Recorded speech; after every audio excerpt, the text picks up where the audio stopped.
ask these questions later, but for right now, Gary, I just had a couple questions for you. It's now been about 4 years since the scandal broke when you were running for president and you lost your chances. How do you feel that the scandal affected your chances for presidency? Obviously, the public lost their high opinions they had on me. I think single men admire me. And why would they admire you? Look what I have. Okay, we also have with us Miss Donna Rice, who's a famous model. And Donna, you've been out of work kind of lately, haven't you? I mean, what have you really been doing since the scandal broke? Has this affected your career in any way? Well, I've been looking at a job. What kind of other job? Okay.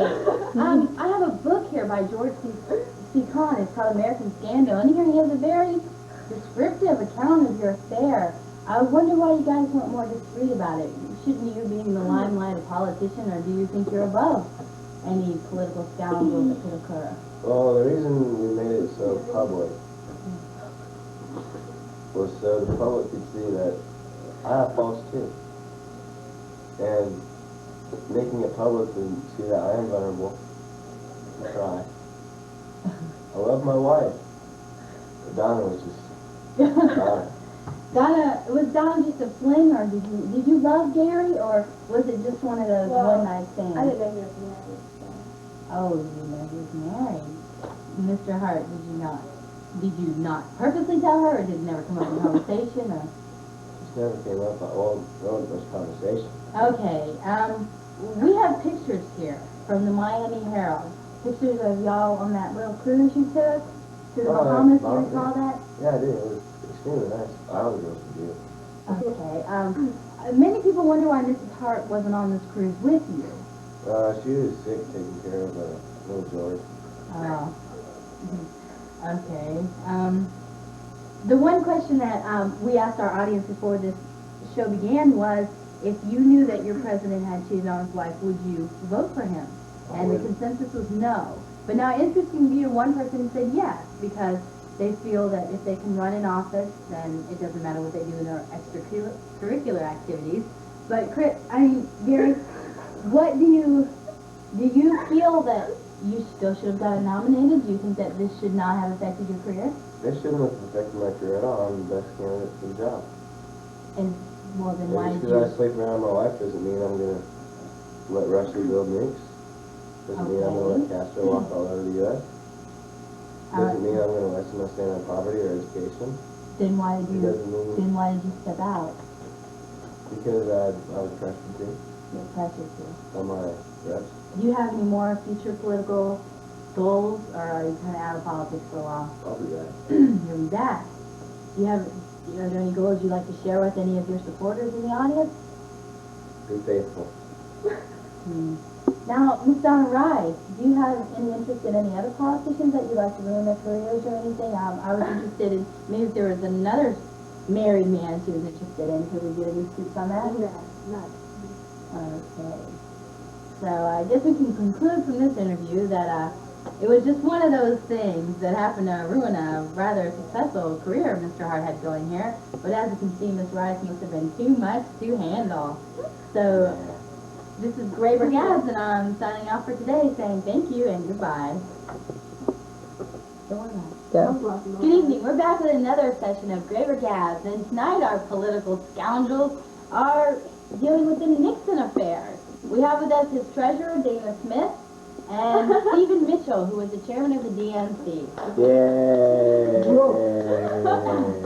Now, when this scandal broke back in 1952, I was just a young lass. The New York Post carried an article which titled Nixon's Secret Fund.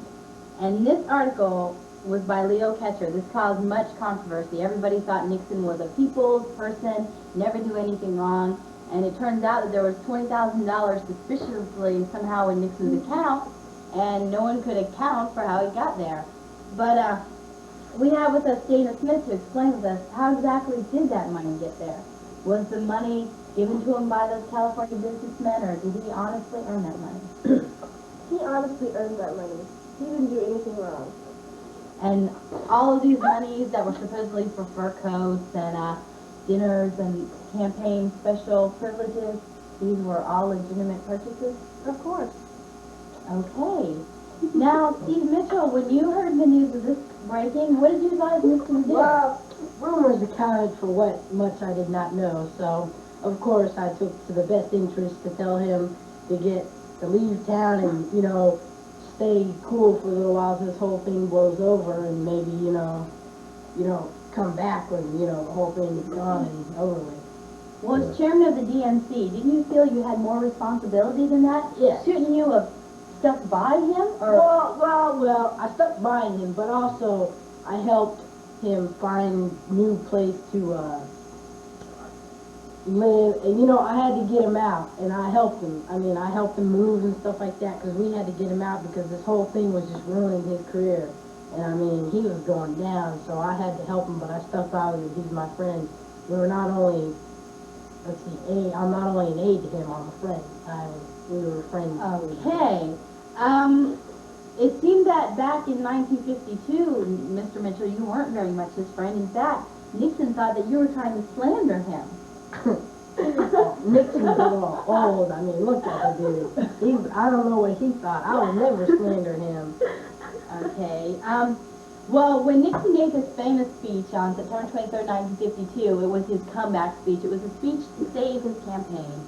And 58 million people watched that. It was the largest viewing audience they had ever. And if it was not for this lady, Dana Smith, Nixon would have never made it to presidency, and I do feel that. Dana, if it wasn't for you, Nixon would have been out on the street. And how do you feel about that? Do you feel that you got any reward out of it? Because how do you feel about it? Well, I think my reward was just seeing him do well and be a success. And, that's all I ever wanted for him. Well, despite his other many fallacies, such as Watergate, Nixon obviously is a people person. People relate to him, people stand by him. No matter what he does, it seems that Funny Face can come back and just keep coming into politics. No need for the name. No need for the name. So this is Carol Graeber saying thank you. Good night. Okay. We are at the site of House of Pine, where 22 years ago, Mary Jo Chappaquiddick was found at the bottom. Her and her Ted Kennedy were coming home from a party on Chappaquiddick Island in 1969. They were said to have had a thing going. They were driving, possibly drunk, down this dark road and were thrown into the pond. They were driving a 1967 Oldsmobile sedan. The pond was only 8 feet deep. It is said that Ted Kennedy did not even help Mary Jo escape. Her body was not come up until the next day. This was a sad day on July 18th, 1969. That it? Now. Bridget and I did this report because we feel that presidential scandals should not be allowed to occur. Some presidents abuse their privilege, not just presidents, but senators and politicians alike. We feel that people's behavior should affect their chances for office, and that does affect people's voting. Hi, Miss Bruce! Thank you.